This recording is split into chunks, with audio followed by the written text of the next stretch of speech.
अस्सलाम वालेकुम एक्वेरियस, मैं हारिस अज़मी प्रोफेशनल एस्ट्रोलॉजर आपकी खिदमत में हाज़िर हूँ इस हफ्ते की एस्ट्रोलॉजिकल रिसर्चेज़ लेकर। ये वीक आपके लिए बहरहाल बहुत पॉजिटिव है एक्वेरियंस।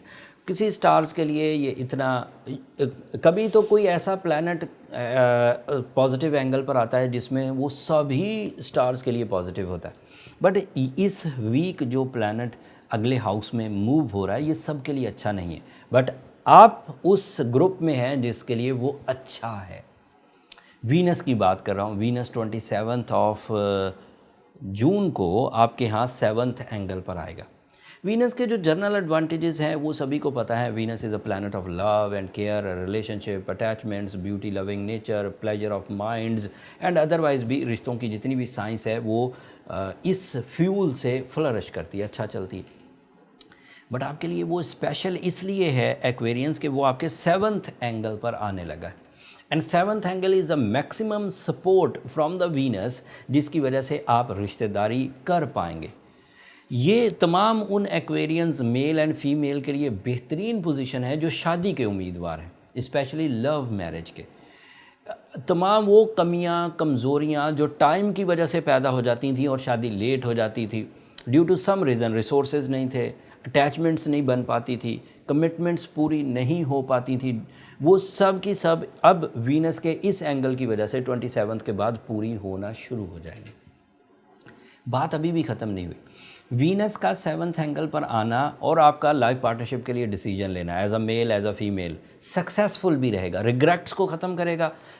कुछ अच्छा खासा तकरीबन 30% फ्यूल ऐसा मिल जाएगा जो आपकी दीगर कारकर्दगी जो आपने रिलेशनशिप को आप प्लेजेंट रखने के लिए करते हैं उसमें 30% सिर्फ वीनस का हिस्सा होगा जो उस कारकर्दगी को रिवॉर्डफुल कर देगा, प्लेजेंट कर देगा एंड मूवमेंट्स को, आपकी मूवमेंट्स को ब्लेस्ड कर सकता है, जिसकी वजह से आप अपनी रिश्तेदारी के मामलात को अच्छा लेकर चल सकते।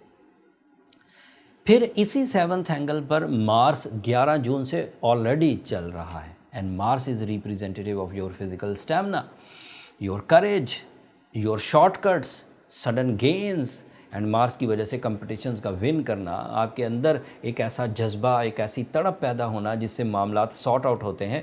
सो वीनस की वजह से रिलेशनशिप एंड मार्स की वजह से फिज़िकल स्ट्रेंथ एंड दोनों की वजह से ज़िंदगी में खुशियाँ, कामयाबियाँ इज़्ज़त के साथ मुयस्सर आने के पूरे चांसेस हैं।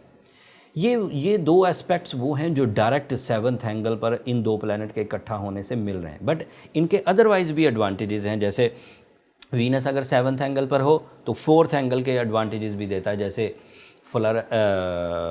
Growth in your comfort, luxurious decision, life style upgradation and उसके अलावा फेस वैल्यू। फिर आपके 9th एंगल को भी सपोर्ट करता है, that is your higher education, that is overseas travelling and relationship with higher ones, आपके रिलेशन अच्छे होंगे। एंड फिर मार्स की वजह से जो दो साइड पॉसिबिलिटीज़ हैं, साइड एडवांटेजेस हैं, उनमें आपका फैमिली वेलफेयर की तरफ जाना and double strength career performances, जैसे इंक्रीमेंट्स, जैसे प्रमोशंस, जैसे मल्टीटास्किंग, जैसे risk taking, high profits specially in real estate and in stock exchange.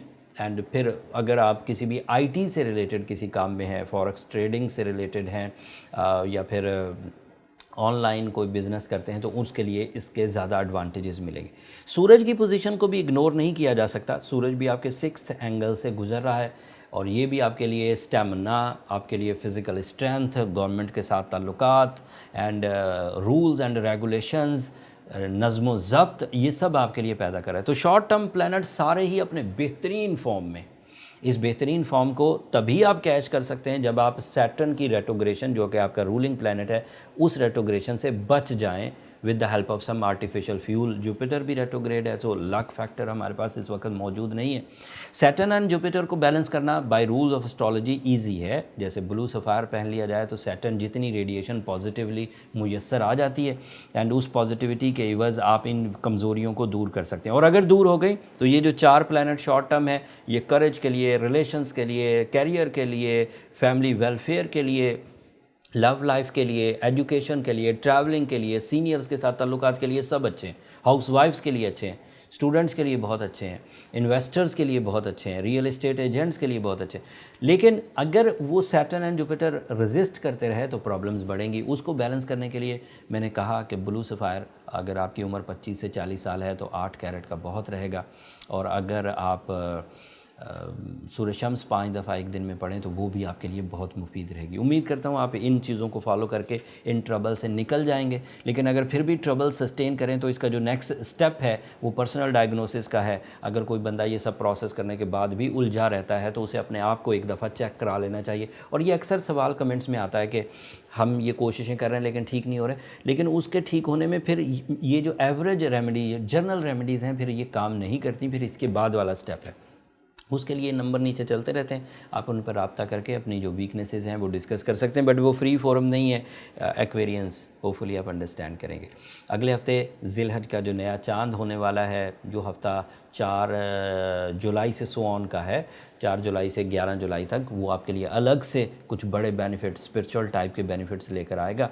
उस एडवांटेजेस की जो लिस्ट है या उसमें आपको क्या कारकर्दगी परफॉर्म करना चाहिए वो तफसील अगले वीक बयान करूंगा इंशाल्लाह। अगले वीक वाली वीडियो मिस करने वाली नहीं है।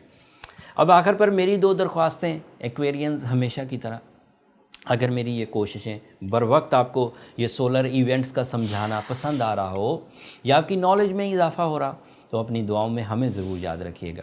आपकी दुआएं न सिर्फ मेरे लिए इस दुनिया का बल्कि आखिरत का सबसे कीमती सरमाया है।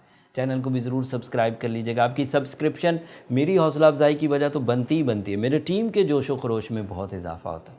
अगले हफ्ते तक के लिए अल्लाह ने के बाद।